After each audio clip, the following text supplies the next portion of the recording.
No need. Pinare-record po ba? So, hello everyone. We're gonna talk about ngayon. Babalikan lang natin yung diniscuss ni Ma'am nung nakaraan, which is yung simple preposition. Babalikan natin siya ng briefly lang. So, alam naman natin ang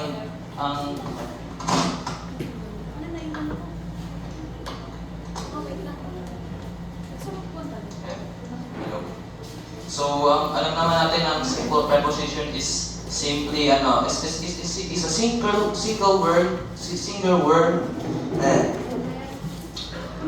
So, ang simple preposition is a single word na nag-link lang naman sa noun, pronoun, or other words or phrase na nag-show siya ng relationship sa place, time, direction, and yung manner. So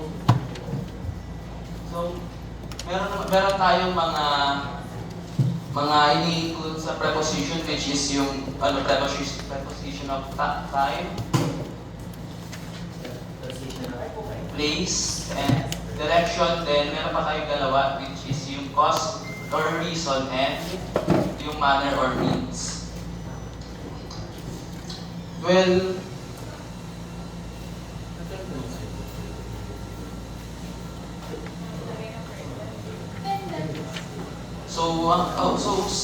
simply put, hindi naman kailangan bilang emphasis yung each word, since alam ang simple preposition naman is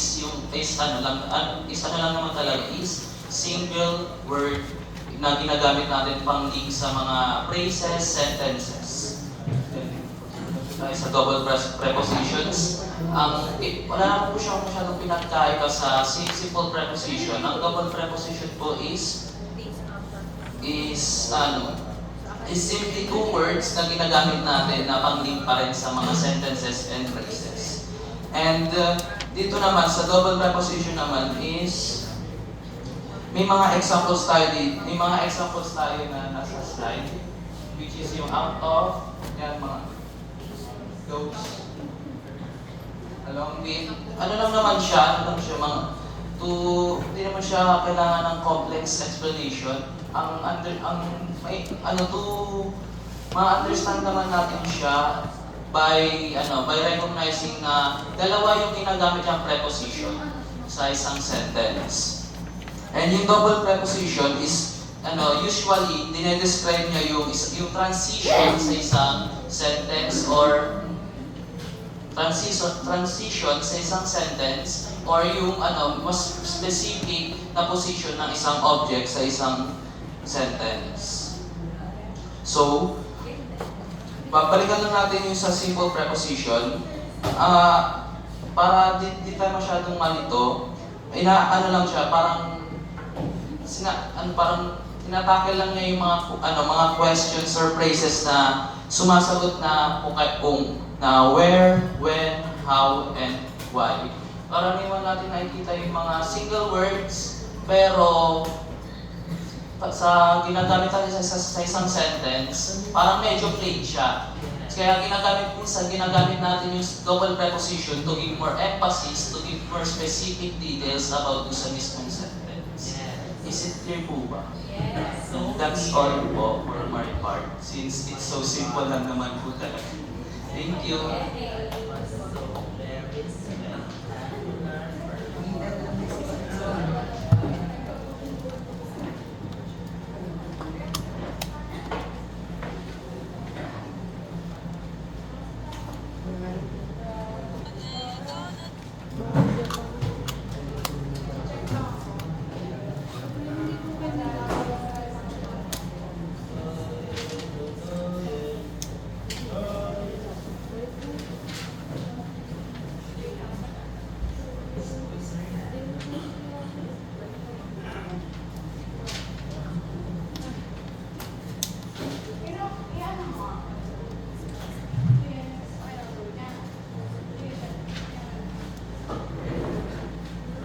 Nahirapan na ako.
Okay, so hello everyone. Sorry for the delay. Medyo nagkaroon ng Wi-Fi problems.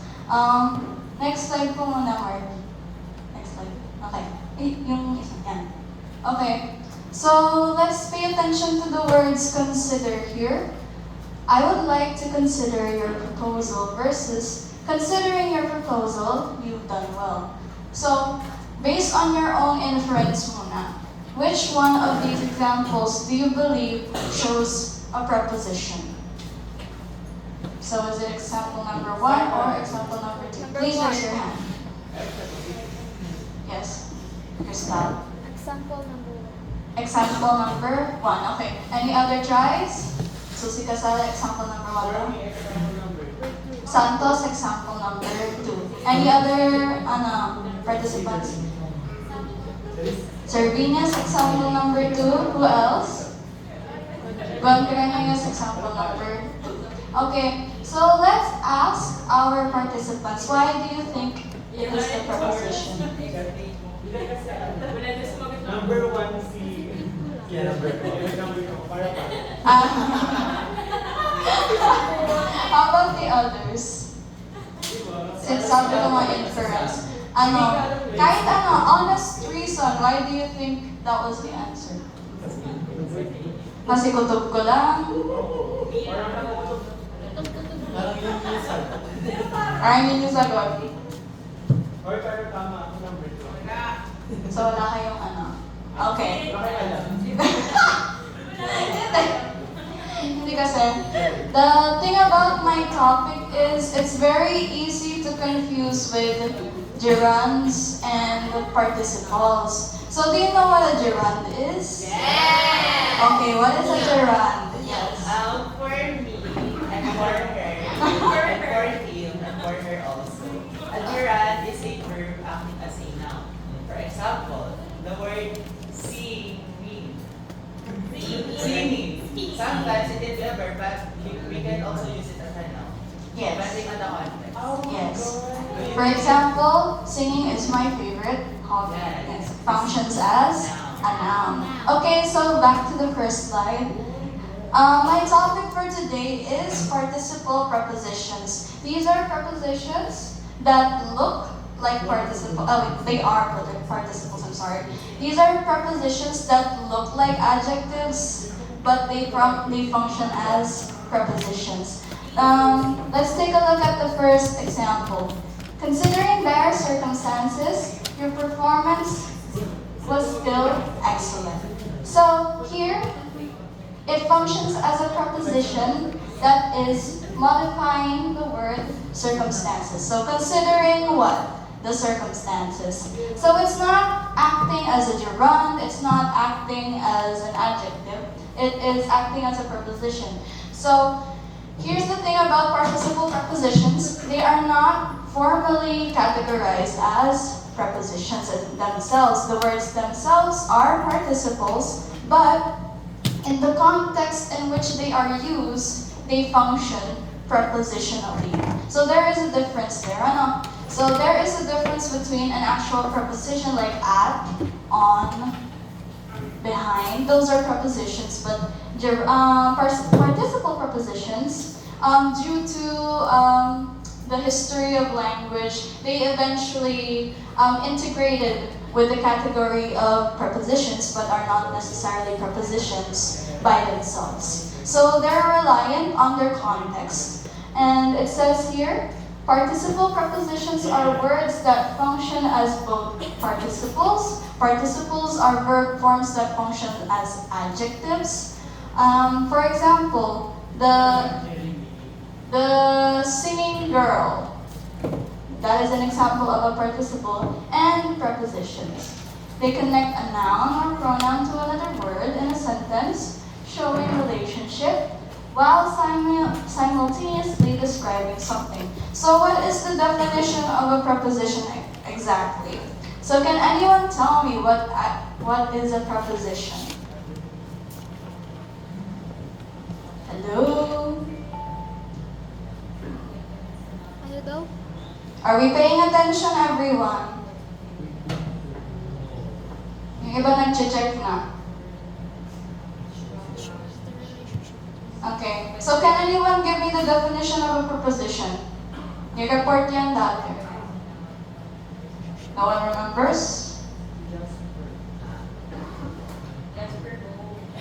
Yes, kasali.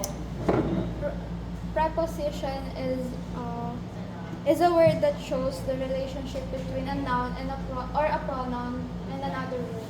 Yes, very good. A preposition shows the relationship between a noun or pronoun and another word. So the key word here is showing the relationship. So it says here, it shows relationship as said in the definition. So that is why it is considered a preposition.